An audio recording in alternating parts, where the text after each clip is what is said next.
প্রিয় দর্শক, আসসালামু আলাইকুম। নূরের পথে আজ আপনাদের স্বাগত জানাই। আমি নাদিয়া বেগম।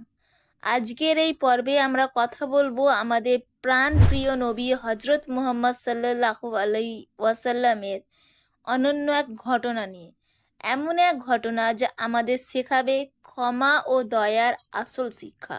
একদিন প্রিয় নবী সাল্লাল্লাহু আলাইহি ওয়াসাল্লাম অত্যন্ত অভাবের মধ্যে দিয়ে যাচ্ছিলেন। পথিমধ্যে তার নজর পড়ল একটি সাইনবোর্ডের দিকে। সেখানে লেখা, ইহুদির খেজুর বাগানে পানি দিলে খেজুর দেওয়া হবে। খেজুরের প্রয়োজন ছিল, তাই নবী করিম সাল্লাল্লাহু আলাইহি ওয়াসাল্লাম সেখানে রওনা দিলেন। গিয়ে তিনি ইহুদি মালিককে বললেন, ভাই, আমি তোমার বাগানে কাজ করতে চাই, আমার কিছু খেজুরের প্রয়োজন। ইহুদি লোকটি বলল, কি কাজ করতে চাও? নবীজি সাল্লাল্লাহু আলাইহি ওয়াসাল্লাম বললেন, তোমার খেজুর বাগানে পানি দিতে চাই। ইহুদি তখন দূরের একটি কূপ দেখে বলল, ওই কূপের পানি অনেক নিচে, সেখান থেকে পানি তোলা খুব কষ্টের, তুমি কি পারবে? নবীজি সাল্লাল্লাহু আলাইহি ওয়াসাল্লাম স্মিত হেসে বললেন, হ্যাঁ, আমি পারবো। ইহুদি মনে মনে ভাবলো, এ লোকটি পানি তুলতে পারবে না।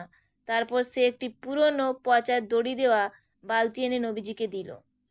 নবী করিম সাল্লাল্লাহু আলাইহি ওয়াসাল্লাম বালতিটি নিয়ে কূপের কাছে গেলেন। বালতিটি কূপের ভেতরে নামাতেই পচা দড়ি ছিঁড়ে গেল এবং বালতিটি জলে পড়ে গেল। দূর থেকে তা দেখে ইহুদি ক্ষিপ্ত হয়ে দৌড়ে এলো। আর কোনো কথা না শুনেই সে নবীজি পবিত্র গালে সজোরে একটি চড় মারল। কিন্তু কি মায়ার নবী! চড় খেয়েও তিনি ইহুদিকে কিছু বললেন না, বরং শান্তভাবে জিজ্ঞেস করলেন, তুমি যে হাতে আমাকে মারলে সে হাতে কি ব্যথা পেয়েছো?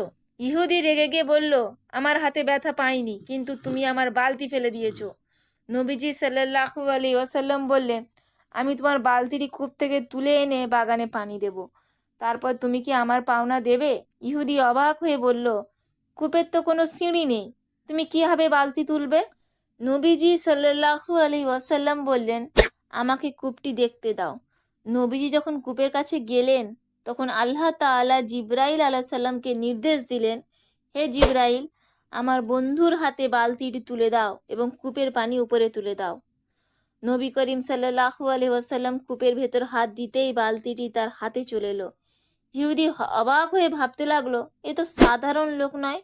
নবীজি সাল্লাল্লাহু আলাইহি ওয়াসাল্লাম তার পুরো বাগানে পানি দিলেন। কাজ শেষে ইহুদি তাকে 12টি খেজুর দিল। নবীজি খেজুরগুলো নিয়ে বাড়ি ফিরলেন, কিন্তু বাড়িতে গিয়ে দেখলেন তার আদরের দৌহিত্র হাসান ও হোসাইন রাদিয়াল্লাহু আনহু নেই। তিনি তাদের অনেক খোঁজাখুঁজি করলেন। অবশেষে মরুভূমিতে এক রাখালকে জিজ্ঞেস করলেন, হে রাখাল, তুমি কি দুটি ছোট শিশুকে দেখেছো? রাখাল বলল, হ্যাঁ, তারা ওই পাহাড়ের দিকে গেছে। কিন্তু মজার ব্যাপার হলো, শিশু দুটি যখন এদিক দিয়ে যাচ্ছিল, তখন আমার সব পশু তাদের দিকে তাকিয়ে কাঁদছিল। আর যতক্ষণ তারা পাহাড়ে ছিল, ততক্ষণ একটি পশুও ঘাস খায়নি। নবীজি সাল্লাল্লাহু আলাইহি ওয়াসাল্লাম বললেন, ওই শিশু দুটি আমার নাতি। তাদের মুখে খাবার না যাওয়া পর্যন্ত পশু পাখিরাও খাবার স্পর্শ করেনি। নবীজি সাল্লাল্লাহু আলাইহি ওয়াসাল্লাম পাহাড়ে গিয়ে দেখলেন হাসান হোসাইন রাদিয়াল্লাহু আনহু বালিশ বানিয়ে ঘুমিয়ে আছে। তিনি তাদের মাথায় হাত বুলিয়ে দিতেই তারা জেগে উঠল।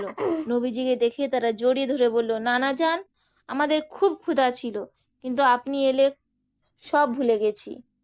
নবীজি তাদের আদর করে বললেন, চলো বাড়ি চলো। তারা বলল, না, আমরা যাব না, আপনার মেয়ে আমাদের বকাঝকা করে। অনেক বুঝিয়ে সুঝিয়ে নবীজি তাদের বাড়ি নিয়ে এলেন। বাড়িতে ফিরে নবীজি কন্যা ফাতেমা রাদিয়াল্লাহু আনহাকে ডেকে বললেন, ফাতেমা, আমি তোমাদের জন্য খাবার এনেছি, তুমি 2টি খেজুর খাও। হাসানকে 2টি দাও, হোসাইনকে 2টি দাও। মা ফাতেমা খাবারগুলো হাতে নিয়ে নবীজির মুখের দিকে তাকিয়ে কাঁদতে শুরু করলেন। তিনি জিজ্ঞেস করলেন, আব্বাজান, আপনার গালে এই 10টি আঙুলের দাগ কেন? কে আপনাকে মেরেছে? নবীজি সাল্লাল্লাহু আলাইহি ওয়াসাল্লাম বললেন, ফাতেমা, এখন তুমি খাবার খাও, পরে বলছি। অন্যদিকে সেই ইহুদি যখন বাড়ি গেল, তাই স্ত্রী তাকে জিজ্ঞেস করলো, তুমি কি জানো তুমি কাকে মেরেছো? তুমি মেরেছো আখিরি জামানার নবী মুহাম্মদ সাল্লাল্লাহু আলাইহি ওয়াসাল্লামকে। তোমার হাত নষ্ট হয়ে যাবে, তাড়াতাড়ি তার কাছে গিয়ে ক্ষমা চাও। ইহুদি বলল, তিনি যদি শেষ নবী হন, তবে আমি এই হাত রাখতে চাই না, নিজের বিচার আমি নিজেই করব। ইহুদি তার স্ত্রীকে একটি ধারালো দা আনতে বলল এবং নিজের হাত নিজেই কেটে ফেলল। তারপর কাটা হাত নিয়ে সে নবীজির বাড়ির উদ্দেশ্যে রওনা দিল। নবীজি তখন ফাতেমার ঘরেই ছিলেন। ফাতেমা রাদিয়াল্লাহু আনহা বারবার জানতে চাইছিলেন কে তার আব্বাকে মেরেছে। তিনি বললেন, আমি আল্লাহর কাছে দোয়া করব সে যেন ধ্বংস হয়।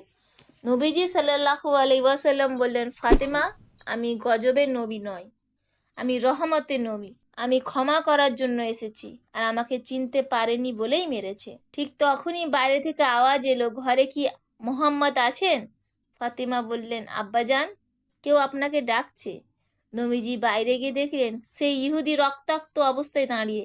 ইহুদি নবীজিকে দেখা মাত্র বলল, হে আল্লাহর রসুল, আমি ভুল করেছি, আমি আপনাকে মেরেছি, তাই নিজের বিচার নিজেই করে এই হাত কেটে ফেলেছি, আপনি আমাকে মাফ করে দিন। নবীজি বললেন, হাই, হাত কাটার কি দরকার ছিল, আমি তো তোমাকে মাফ করে দিয়েছি। নবীজি যখন ইহুদির হাত জোড়া লাগানোর ইচ্ছা করলেন, তখন আল্লাহর নির্দেশে হজরত জিব্রাইল আলাইসাল্লাম এসে হাজির হলেন। তিনি বললেন, ইয়া রাসূলুল্লাহ, আপনি কি তাকে ক্ষমা করেছেন? নবীজি বললেন, হে জিব্রাইল, আমি তাকে ক্ষমা করেছি। তুমি আল্লাহকে বলো তিনি যেন তাকে ক্ষমা করেন এবং তার হাত আগের মতো করে দেন। এরপর নবীজি সাল্লাল্লাহু আলাইহি ওয়াসাল্লাম তার পবিত্র থুতু মোবারক লাগিয়ে ইহুদির কাটা হাত জোড়া লাগিয়ে দিলেন। অলৌকিকভাবে হাত আগের মতোই সুস্থ হয়ে গেল, কোনো চিহ্নই রইল না। এই অলৌকিক ঘটনা দেখে ইহুদি চোখ ফেটে অঝরে পানি এলো। সে বলে উঠল, হে নবী, আপনি আমার হাত ফিরিয়ে দিয়েছেন, এখন এই হাত ধরে আমাকে কলেমা পড়িয়ে দিন। নবীজি সাল্লাল্লাহু আলাইহি ওয়াসাল্লাম তাকে কালেমা পড়িয়ে মুসলিম বানিয়ে দিলেন। এভাবে একজন ইহুদি নবীজির মহান চরিত্র দেখে মুগ্ধ হয়ে ইসলাম গ্রহণ করলো। প্রিয় দর্শক, দেখলেন তো আমাদের নবী কত বড় দয়ালু ছিলেন। একজন অমুসলিম হওয়া সত্ত্বেও যে ব্যক্তি তার গায়ে হাত তুলেছিল, তিনি শুধু তাকে ক্ষমা করেননি, বরং তার কাটা হাতটি নিজ হাতে জোড়াও লাগিয়ে দিয়েছিলেন। এমনই মহানুভব ছিলেন আমাদের প্রিয় নবী মুহাম্মদ সাল্লাল্লাহু আলাইহি ওয়াসাল্লাম। আমরা যদি তার এই শিক্ষা জীবনে কাজে লাগাতে পারি, তাহলে আমাদের জীবন সার্থক হবে। আজকের মতো এখানেই শেষ করছি। গল্পটা ভালো লাগলে অবশ্যই লাইক করো, কমেন্ট করে তোমার মতামত জানাও। আর হ্যাঁ, নূরের পথে নাদিয়া বেগমকে নিয়মিত পেতে চ্যানেলটি সাবস্ক্রাইব করো এবং পাশের বেল আইকনটি প্রেস করো। আসসালামু আলাইকুম ওয়া রাহমাতুল্লাহি ওয়া বারাকাতুহু।